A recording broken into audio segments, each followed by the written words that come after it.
دفتر امارت اسلامی افغانستان بفرمایید. ملا صاحب، ما یکی از نیروهای امارت اسلامی هستیم که سر پاکستان حمله کرد او امیالی از داخل پست پاکستانی برات زنگ زدیم. بیشک ملا صاحب، تو کارمان هستی، دشمن حمله کردی، ما سرت افتخار میکنیم. نه ملا صاحب، ما همینجا خدا پورت کردیم، ولی از خدا کمک روان کنه. چیزی که ملا صاحبا بود کلشان شهید شدن.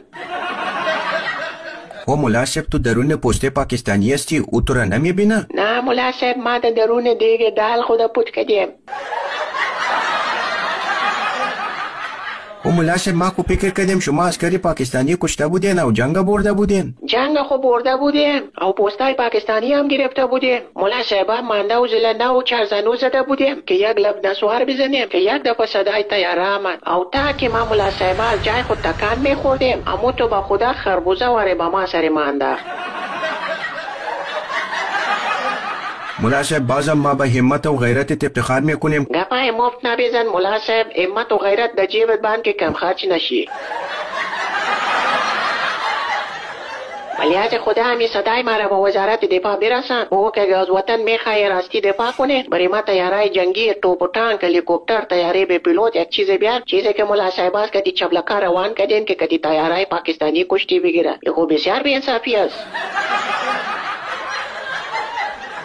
او دیگه کار غلطی که کردن، گفتن که ملا صاحب از طرف شو حمله کنین. تو میفهمی ملا صاحب پاکستانیا کوارایشان سیاسی است او از طرف شو هیچ معلوم نمیشدن او ملا صاحب هیچ چیز دیگه نمیتونستن. ناکی پوچک فایر میکردن تا که مرمیان خلاص شد.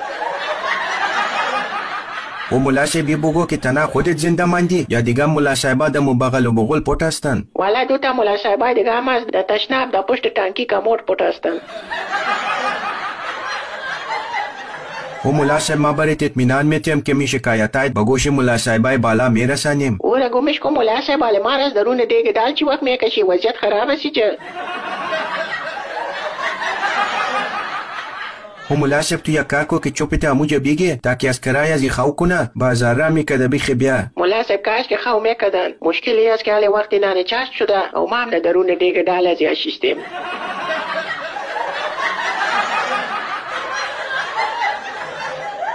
او غلطی خودت است ملا صاحب. تو اموجه یک پیپ روغن، سطل کالاشویی یک چیز پیدا میکدی، تو هم خیستی او در درون دیگ دال خود انداختی. وای خدایا خیر. چرا ملا صاحب چی شد؟ نمیفهمم ملا صاحب کنه دیگ گرم آمده. بخیالم کدام بیناموس من کله چالان کده.